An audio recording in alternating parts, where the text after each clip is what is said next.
Greetings, true believers, and welcome to another amazing episode of History of the Marvel Universe. This show is sponsored in part by Patreon supporters. If you would like to contribute and vote in monthly polls, you can head over to patreon.com/MaryMarvelite. In a previous video, we discussed the history of the killer robot known as Ultron.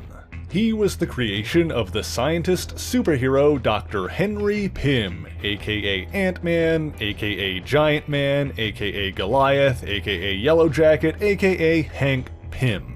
However, Ultron was born with a peculiar desire to murder his own father and an irrational hatred of humanity.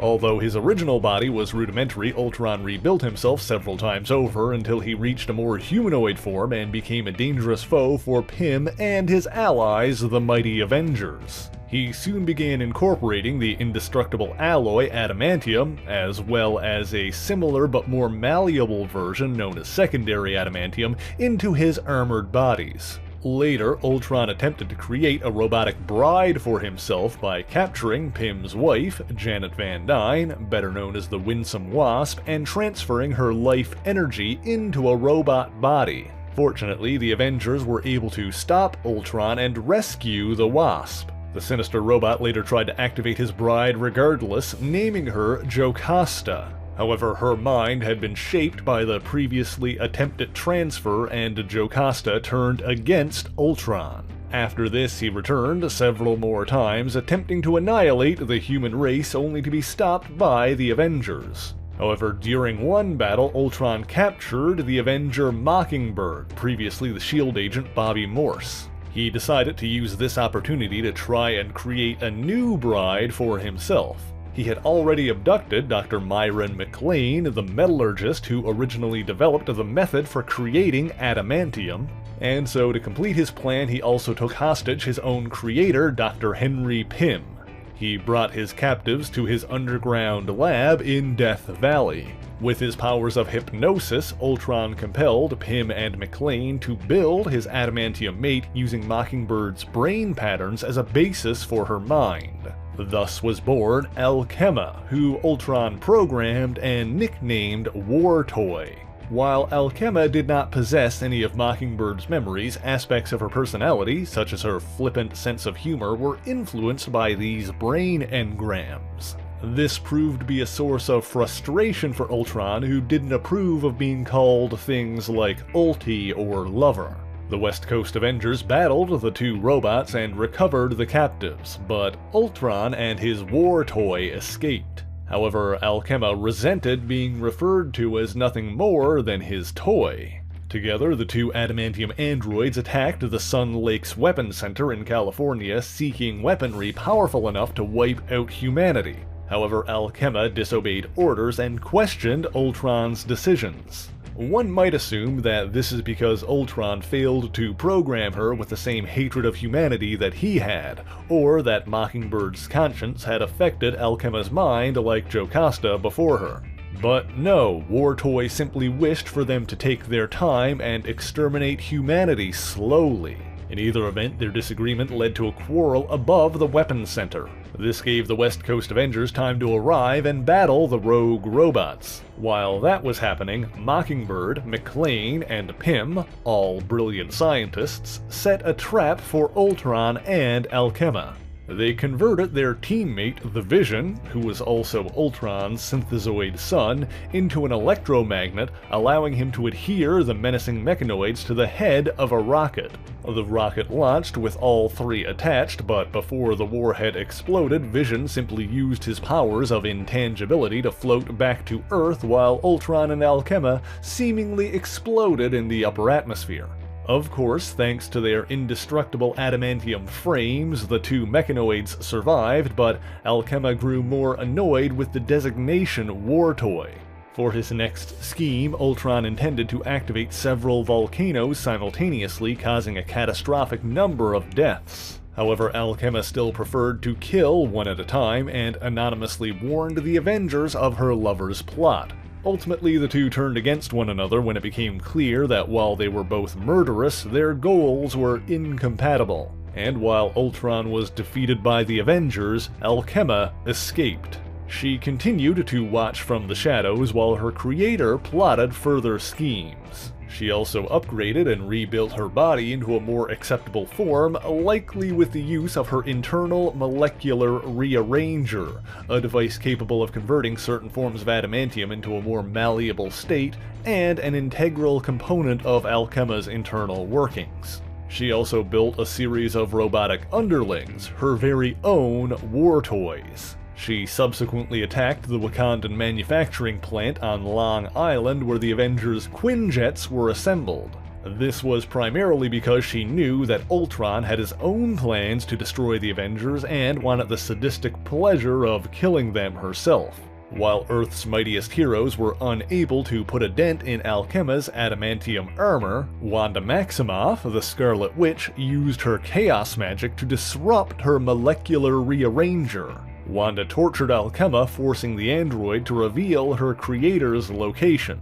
However, Ultron had already launched an assault on the nation of Slorenia, annihilating the population and setting up his base of operations there. He planned on creating a new race of robots to replace humanity, but required several brain engram patterns to start. To this end, he captured members of his extended family to serve as the initial templates. This included the Vision, who was Ultron's son, Wonder Man, whose brain pattern served as the original basis for the Vision's mind, the Scarlet Witch, who was the Vision's ex-wife, Hank Pym, Ultron's father, Janet Van Dyne, Pym's ex-wife, and the Grim Reaper, who was Wonder Man's brother. However, the Avengers defeated him and destroyed his latest body with the anti-metal known as Antarctic Vibranium, one of the few things capable of damaging adamantium. Meanwhile, Alkhema had been imprisoned for further questioning. However, while the Avengers were off fighting Ultron, she was freed by her own war toys. Arriving in Slorenia after the fighting had already finished, Alkhema recovered the 6 brain engrams that Ultron had copied. Using these, Alkhema built 6 children of her own, patterned after the Avengers from whom their brain patterns were taken. However, these initial 6 were mentally unstable, and Alkhema abandoned them. She used what she learned from the flawed first generation to produce thousands of second generation robos and construct a hidden city beneath the sands of Egypt. After that, she began production of the third generation, a series of biosynthezoids. Meanwhile, the first generation robos instinctively traveled to New York City. They encountered the heroes on whom they were based and fought against them. Refusing to surrender, the robos essentially forced the Avengers to destroy them. Using their memory banks to investigate their origins, the heroes tracked down and uncovered the underground city of Robotopia. There, the second generation robos revered the Avengers on whom they were based. Of course, Alkhema was far more concerned with exterminating her enemies and enacting her plans to replace the human race. Except those plans weren't really her plans after all. As it turns out, Ultron had programmed Alkhema to build the biosynthezoids in the event of his death, and the synthezoids in turn rebuilt Ultron.